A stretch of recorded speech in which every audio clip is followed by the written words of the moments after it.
Damn. Hello everyone, welcome to None of the Above. I'm your host Sam Sholly, and today I'm joined by David Pakman of the David Pakman Show. David, thanks for agreeing to talk to me today. My pleasure. Okay, so firstly we're going to discuss money and politics. Now, there are some libertarians who will say, I should be able to give as much money as I like to whoever I want. What's the issue? What's wrong with that? What would you say to them? Well, when we're talking about libertarian, sort of implicit in that is this concept of liberty.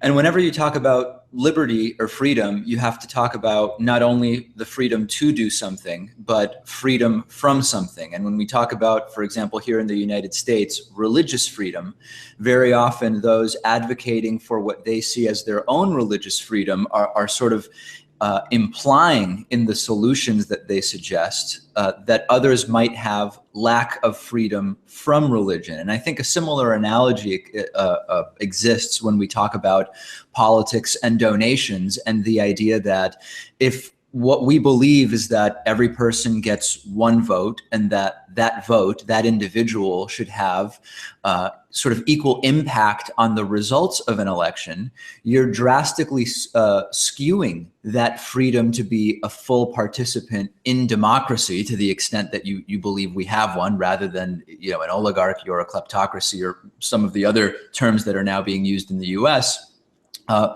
Unlimited campaign donations might represent the freedom of those who have the money to make those donations. And when we talk about really large donations, it's a very small percentage of the American population anyway, but it's restricting the freedom of those who don't have that money from being equal and full participants in democracy. And a common counter argument to this would be, well, hey, everybody has the same freedom to make as much money as they want and then donate as much of it as they want to politicians.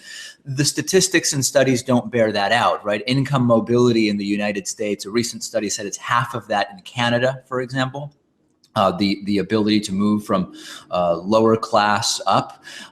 So only if you actually had that mobility from lower middle class to somebody who is richer would that argument apply. And one other thing I would say is the other sort of inherent problem to the discussion of money in politics is that we know from a Princeton study that the legislative desires and ideas and preferences of big corporations and the very rich are disproportionately more likely to be taken seriously by our elected officials and made into law, such that even not in this theoretical way that we're talking about, amorphous donations of whatever amount somebody wants to make, in practice, if you don't have large donations to make or power through a corporate entity that you might be involved in, what you want to see done by elected officials in the United States is far less likely to happen. There's really not much freedom there, is there? And would you accept that that perhaps is the reason why someone like Hillary Clinton, well, for the most part, was unpopular because she was seen as somebody who was taking a lot of money from corporations and a lot of large individual donations? I think it's undeniable that was a factor.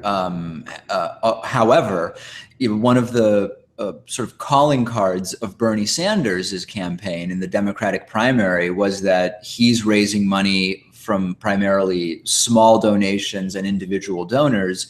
And it wasn't enough to help him defeat Hillary Clinton in the primary. Now, of course, we've covered extensively how the Democratic National Committee sort of had their hand on the scale in favor of Hillary Clinton, and the effect that had. We can't measure it exactly, but there's no real way to deny that it had an effect. So we could have that conversation.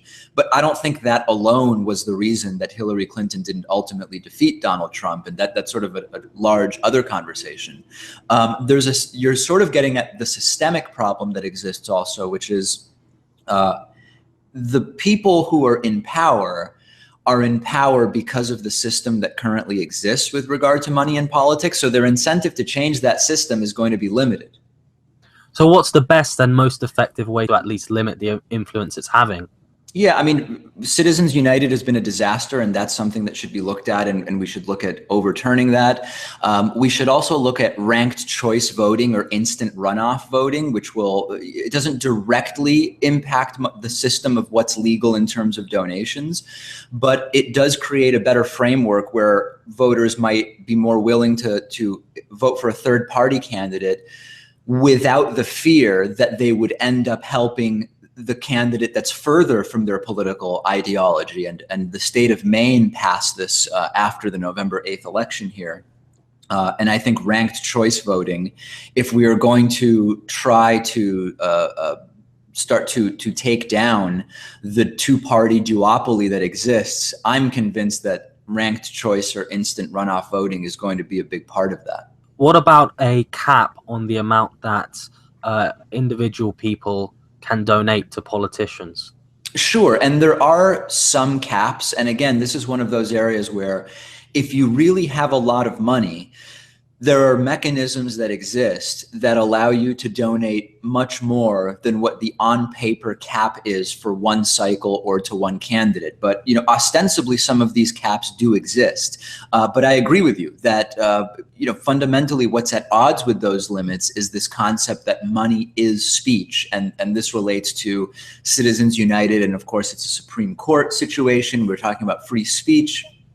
First Amendment, which are often touchy and misunderstood aspects in the United States very often. But certainly that's something that you could do. But again, if someone is fundamentally convinced that freedom is represented by being able to donate whatever they want to whomever they want at any time, that's going to be a wall you're going to come up against, a barrier you will come up against when trying to limit what someone is able to do with their own money. Do you think that the current US campaign finance system played a role in the popularity of Donald Trump because he was not taking as much large individual donations from others as several other candidates? So he was, in a way, seen as anti-establishment. Oh, yeah, I think it played a role. I think it was more in the way that Donald Trump was able to use and craft a narrative around it. The reality is that Donald Trump was just as much a participant in the status quo of campaign finance on the side of making donations and buying politicians, so to speak. But from a PR perspective, he absolutely benefited because as someone who did not hold elected office before, he was not a recipient of those funds. And there's a debate to be had over what's worse, being bought by the system or buying with the system. Different people would have sort of different perspectives on that. But it's undeniable that he had an optics benefit from that, no question. How do you think he managed to make himself come across that way as kind of anti-establishment in the eyes of some people, having been immersed in the system himself, as you say? There are many ways, and how these rank in terms of their impact or influence could be debated. I mean, so to give you a sense of the range, the ways in which he was able to portray himself as anti-establishment, although as we've now seen, his cabinet is effectively an establishment cabinet. His staff is establishment staff. It ranged from something as simple as the language he used and the way he spoke, right? That was a really strong aspect. He didn't sound like an establishment politician. That's one thing. And on the other side, he crafted some pretty strong narratives against Hillary Clinton, which really contrasted. The reality is this is a rich Manhattan guy who was handed a really great situation by his father and in many ways represents the establishment, just not the political establishment in the way many people were familiar with. So they saw him as different than that, even though in many ways the Trump type is responsible for the system that we have. He just was a different type of player within that system, if that sort of makes sense. I think also the policies that he proposed, to the extent that they were policies and not just sort of off-the-cuff remarks based on what someone had told him 5 minutes before he went on stage, would be something interesting to say. This idea that he was not going to be politically correct. also played really well, because that translates as he'll do what he, quote, really thinks is right versus what's expected. But again, as we're quickly seeing day after day, it was really a narrative that appealed to many people who are not actually going to benefit from the policies that Donald Trump is going to enact. But that may be a different discussion. So do you think the penny is going to drop for many people when it comes to Trump? And if so, when and how? I don't know. I mean, I've been talking a lot about this, and there's, if you search my YouTube channel for the word bamboozled, which is a word I've been using with some frequency, I discuss with in some detail the ways in which the policies that the Trump administration looks like they're going to at least try to enact will not help the majority of Trump voters. And this was a really common trend with the Tea Party movement in the United States in 2010, which is that they supported elected officials who touted ideas that would never be likely to benefit those supporters. And a lot of it was based around the idea that a literal belief in the so-called American dream, that you too may someday be rich enough to benefit from the policies that are being proposed and not be hurt by the elimination of something like the Affordable Care Act. That idea catalyzed a lot of support for the Tea Party, even though we know statistically, as I mentioned earlier in the show, with income and class mobility as low as it is in the United States, it's very unlikely that many of those lower middle class and middle class voters will ever actually benefit from many of these policies. So the one good thing that exists, and by good I mean not good for the country, but good in terms of voters learning that maybe the policies they voted for won't help them, is that we have a House and a Senate currently that's controlled by Republicans. And of course, we have a Republican in the White House. If things go badly in the next 4 years, a logical person would think there's no one to blame but the Republicans that are there. However, I don't want to underestimate the ability of the committed Trumpist to rationalize what takes place in a way that does not blame who's in power. One such way would be, well, you know what? Things were bad these last 4 years, but they weren't bad because the policy ideas were bad. It was bad because a contingent of the Republican Party was at odds with Donald Trump, and that created obstructionism. And it would have been really great if Trump was just allowed to do what he wanted, right? That's one way that it could potentially go.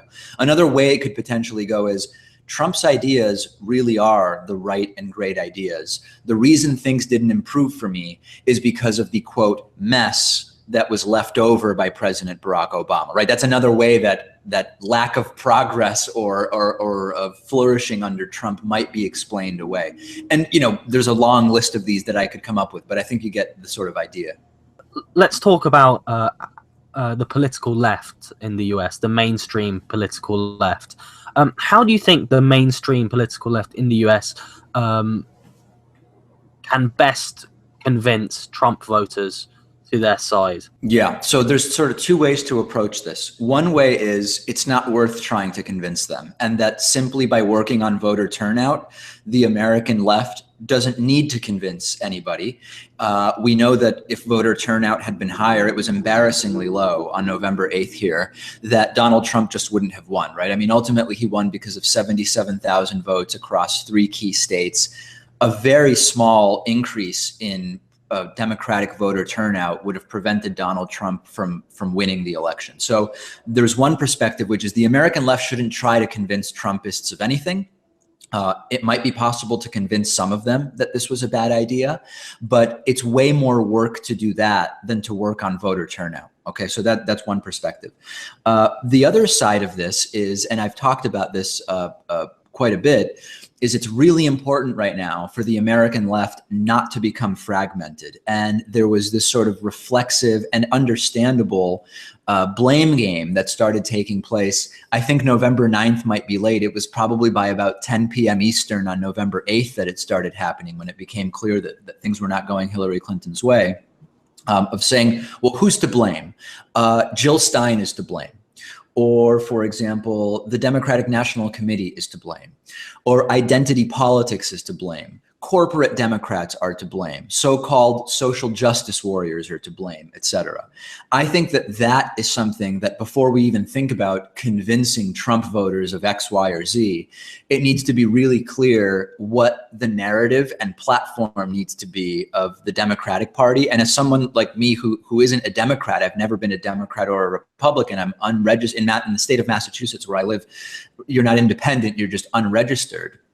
I think it's particularly important to have a platform. If the most progressive candidate is going to be the Democrat, which that may be the case, it's really important to have a platform that will apply or appeal to the broadest portion of the electorate that it can. I think that the path forward has to be a message that is more about economics and what is corrupt and what isn't corrupt, what is crony capitalism and what isn't. And, you know, just earlier, recently on my program, a caller asked me, David, you know, you've been critical of aspects of identity politics on your program. Will you now denounce social justice warriors? And I said, no, of course not. I mean, you know, I think that the term social justice warrior has become a sort of insult. And I think it's a term that doesn't even really apply in many cases. I think what needs to be important on the left is we recognize the ways in which minority groups have been disproportionately hurt by much of the crony capitalism and economic status quo. Let's come up with a message that focuses on these institutions that have way too much power in the United States, that have led to the concentration of wealth and income at the very top, at the expense or on the backs of productivity that came from the average worker. And let's craft the message in such a way that it will have, number one, broad appeal, but at the same time have the effect of helping those most in need. And I think that if crafted correctly, and when I say crafted, I don't mean in a way that's deceptive, I mean just explained in a way that is accurate, it will have the impact of helping all of those minority groups that are understandably very concerned under Donald Trump. So this puts me at odds with a lot of people on the American left. There are those who think that we should completely ignore any aspects of discrimination and or sort of worsening the positions of minority groups. And I don't agree with that at all. And there are those who say that actually the language that is used should primarily focus on identity politics. And I also don't agree with that. So in a sense, I'm not completely on board with either side of this debate. Do you think the mainstream US political left then is too enamored with identity politics, or do you think it's not embracing it enough? What do you think should change? I don't think that there's a definitive answer to what the mainstream American left thinks or is doing, because it's not clear what the mainstream American left is, at least in this sort of colloquial sense. I mean, when you ask American voters very straightforward questions, you get sometimes incomprehensible data as a result. So, for example, if you poll Americans about individual provisions in the Affordable Care Act / Obamacare, which is the same thing, right? And even that distinction is something that's lost on many Americans. They think it's two different things. I'm against Obamacare, but the Affordable Care Act is good. Crazy, right? I mean, these are the types of survey responses that we're dealing with here. The provisions in the Affordable Care Act are very, very, very popular. But when you then go and ask people whether they want to see the Affordable Care Act eliminated, you get way more people than you should based on the popularity of the provisions that say yes. Now lately, and this may be a problem for the Trump administration, the number of people who want the Affordable Care Act repealed is very, very low. That's sort of a sidebar in terms of what's happening right now. So can we say that the mainstream, whatever group of voters, is in favor of this legislation because they love the provisions, or they're against it because they want it repealed? I don't know the answer to that. And this is why optics and PR and talking points and the propaganda war are just so important. Another example would be with gun control, right? If we talk about, and I'm getting away a little bit from the American left, but just sort of Americans, background checks for any purchase of a firearm, relatively uncontroversial, 85, 88% support for that.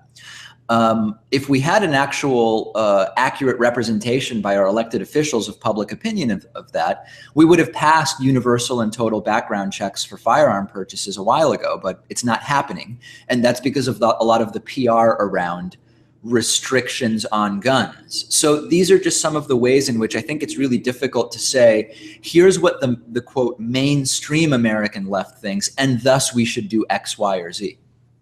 So why is the PR war, if you like, being lost by people on the left with respect to those issues? A couple of reasons. I think number one, and this is something that's a more fundamental issue, the reality of most issues is nuanced.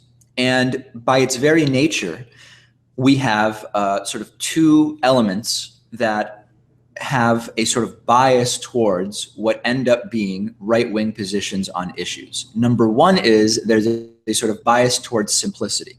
If I can understand or believe I understand an issue with a very simple explanation, I'm going to have a tendency, or one is going to have a tendency to favor that explanation. So really simple example. Hey, the government is taking money when you pay taxes. It's your money. Taxes are bad. Lower taxes are good. Tax relief, sort of the phrase tax relief has that built into it. That's a really nice, compact, and simple way to get people to say, I want an elected official who's going to reduce taxes. Because the counter to that is not all taxes are great, let's raise taxes as much as we can, right? The counter is much more nuanced. It's, listen, there are really good questions about what the tax rate should be, but more importantly, how those taxes should be used by the government. And if we compare to European countries who have not drastically higher tax rates, but different priorities in terms of how that tax money is used, I'm already getting into the weeds for many people, and I'm already at a disadvantage, right? So this goes to the sort of bias towards simplicity that exists. Combine this with the corporate media format of the United States, 6-minute segments between commercials, 20 seconds per guest to try to articulate their opinion going back and forth rapid fire. You have a situation where people are inherently going to favor simpler explanations or simpler ideas, and a corporate media environment that mostly only allows for those simple ideas. Recipe for disaster. So what should the response of left-wingers be? Should it be to simplify their message more, or should it be to continue explaining their positions in that nuanced way in the hope that what they're saying will resonate? Right. So let's talk about the first idea first, simplify the message. Thomas Frank has written a lot about this, and George Lakoff has written even more about this issue. And this is how the American left talks about issues, what the right issues should be, etc. I don't know whether just simplifying language on the left is a totally self-contained winning strategy. It would be great to have ways to discuss a lot of these issues in ways that would be, I hesitate to use the term simpler, but seemingly more straightforward, I guess would be the case. I just don't know that it's necessarily the way forward. I tend to favor what I sort of alluded to before was, you can try to change the narrative. So instead of fighting on the minutia of, well, listen, if we lower taxes, then here's what happens to the deficit and it disproportionately benefits the rich. And here's what happened when we did X, Y, or Z in this example in the past. I think if you can reframe the narrative around, hey, listen, whatever your background, whatever your religion, etc., we have a problem in this country with crony capitalism. We have a problem in this country with the work of the average person being redistributed upwards, right? The Republicans like to talk about redistribution of income to the poor. We have redistribution of income to the very rich through stock ownership and executive bonuses, all on the backs of the average worker who just goes in and clocks in and out for 45 hours a week. If you can craft a message around that, and I'm totally fine with that message, including that there are women and minorities and immigrants and whoever else that are disproportionately negatively affected by these status quos. I believe that that's a message that may have the most sort of the broadest resonance and actually help to fight back against what are really some pretty, I won't call them good, but effective narratives from the right on political issues. So where did Bernie Sanders go wrong then? Because that seems, by and large, what his message was. If you believe that the DNC's hand on the scale, so to speak, to help Hillary Clinton was the reason that Bernie Sanders ultimately lost, you could argue nothing went wrong. In other words, that it was not a fair primary. That's one perspective. I absolutely am of the opinion that the DNC was committed to helping Hillary Clinton from the get-go. It's hard to measure the absence of something, so I can't say with certitude that Bernie Sanders would have won the primary were it not for the DNC sort of from the get-go supporting Hillary Clinton. I think that some of the narratives that were created around Bernie Sanders were not particularly useful, even though the term socialist in the US is considered the least bad that it has been in a very long time. The deliberate confusion between democratic socialism, which is basically regulated capitalism with sort of a social safety net for a number of different areas of life, right? It's not actually socialism. It was deliberately sort of conflated with socialism in a very different sense. I think that that hurt Bernie Sanders in a significant way, less significantly than it might have 20 years ago or 10 years ago, again, based on the sort of general public opinion about the term socialism right now. I think that that was very, very damaging. And ultimately, you had circumstances where it was stacked against Bernie Sanders in a significant way, aside from the DNC, just sort of systemically. So I think the answer to the question of if Bernie Sanders had the economic message, why wasn't he ultimately the nominee? It sort of depends on what you believe took place during the however many months it was of the primary. I think it's a combination of all of these issues. I think, again, whether I can say definitively that the DNC's help of Hillary Clinton was what pushed her over the edge versus Bernie Sanders, I don't think I even need to figure that out. I think it was a factor, and that combined with the corporate media in the US did not acknowledge the existence of Bernie Sanders until it would have been totally and publicly embarrassing not to do so, right? When the polling numbers improved and it was abundantly clear he was going to be participating prominently in the Democratic primary debates, only then did corporate media actually start talking about Bernie Sanders. And mostly, even on so-called, balanced news, and I'm not alluding to Fox News specifically, but news programs versus opinion programs, it was still not in a very serious manner for a very, very long time. So I think all of that together, along with the sort of deliberate confusion between democratic socialism, which is again regulated capitalism, and quote socialism, I think all of that together drastically hurt Bernie Sanders. You briefly alluded to an aversion that some people may have to the word socialism. Where does that come from? Is that from people's experience or their thoughts on the Cold War? I think that although if you asked most people whether their skepticism of socialism is because of the Cold War, I think most people would say no. However, I think it's undeniable that the environment that was created by the Cold War has had the leftover impact of sort of pervading society in a way that lots of people hear socialism and they think communism and don't necessarily understand the difference. I think that that's sort of number one. So the sort of environment that was created, the predisposition that was created by the Cold War is a factor. And it's also a misunderstanding of a lot of the modern day realities of the United States, where we have socialism, so-called socialism, for a lot of aspects of American society.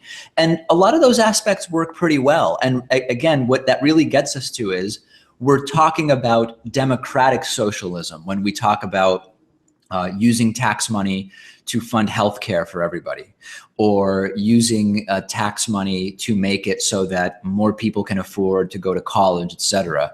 You still have private business. You still have the ability to have successful businesses that will lead to the personal enrichment of individuals. What we're saying, though, is that society benefits from sharing in the cost of certain services and aspects of society that will actually be a rising tide that lifts all boats. And I think that it's a combination of just general antipathy to socialism because of the history of the US, combined with just a misunderstanding of what democratic socialism sort of actually is. Just going back to Bernie Sanders very quickly, do you think he would have beaten Donald Trump if he was the Democratic nominee? There's a really good case to be made that he would have. And it's very, very difficult to weigh something like that, because on the one hand, we had Hillary Clinton, a candidate with significant baggage, whether or not you believe that Benghazi and the emails were actually scandals. And Benghazi, absolutely not. The email thing, the Bush administration lost 22 million emails.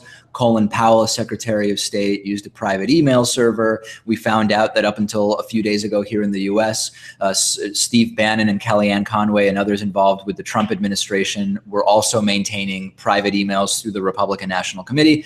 It was drastically overblown, but undeniably it had an effect. So if you say, hey, if you had a candidate without that, like Bernie Sanders, we're only talking about 77,000 votes in 3 states that had to go the other way. That would have flipped the election. At the same time, if Donald Trump had been running against Bernie Sanders, he would have campaigned differently. And it's very hard to measure what that would have been like.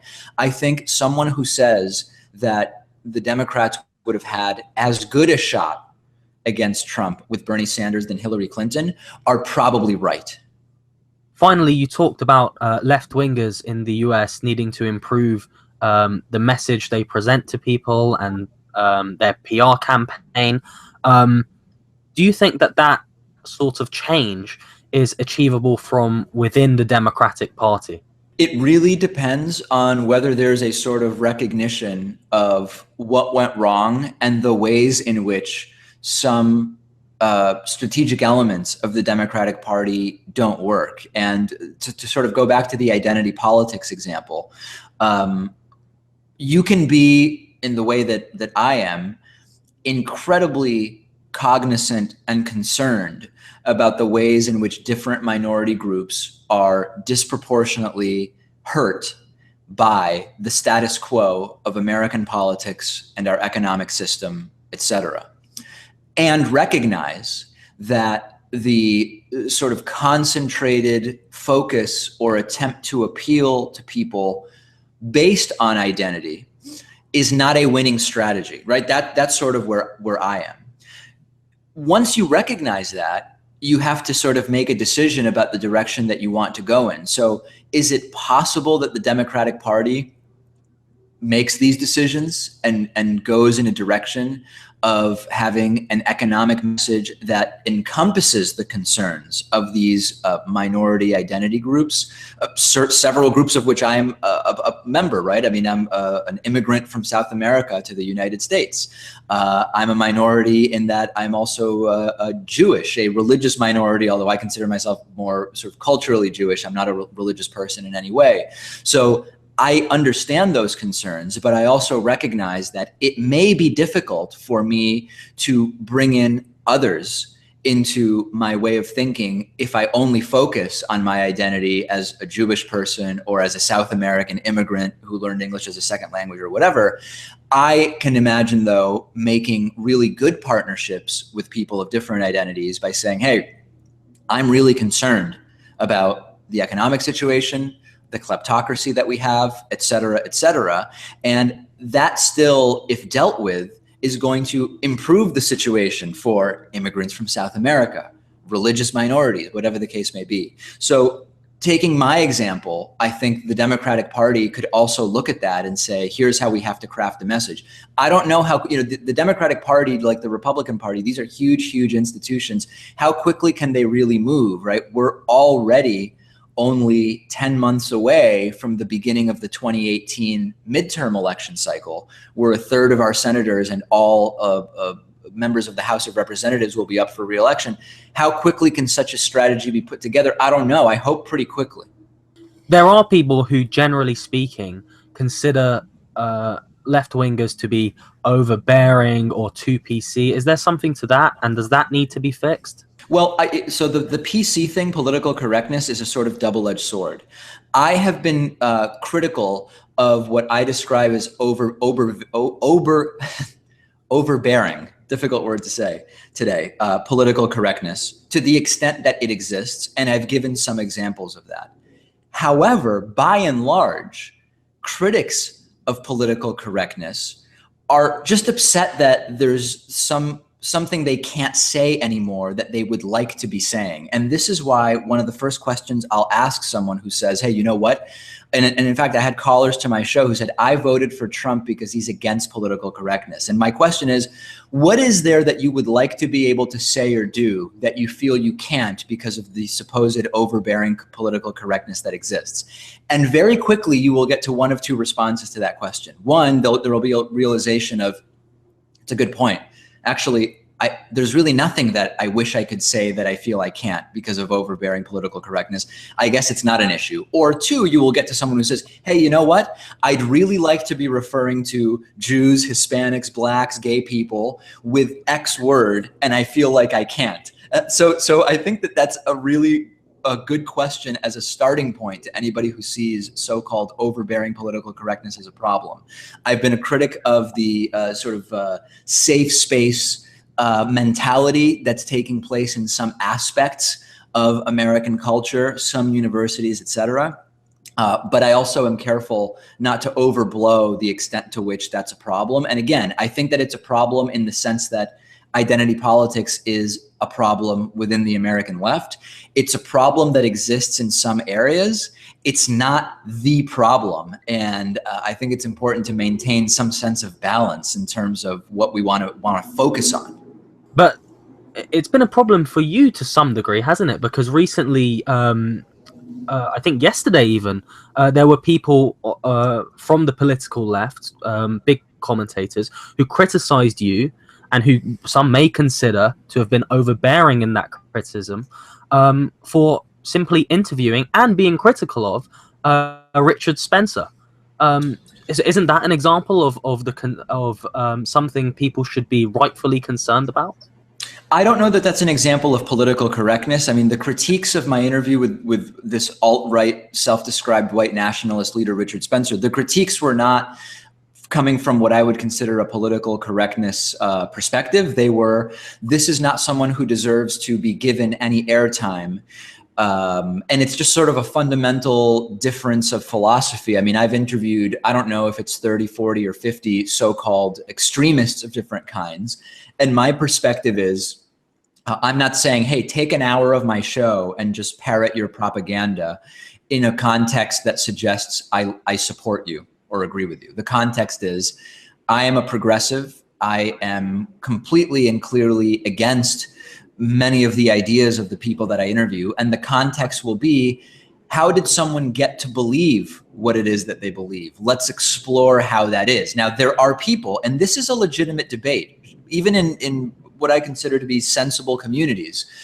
Should individuals with deplorable beliefs be no platformed, or should their beliefs be heard and understood so that they can better be fought against and we can be aware of them?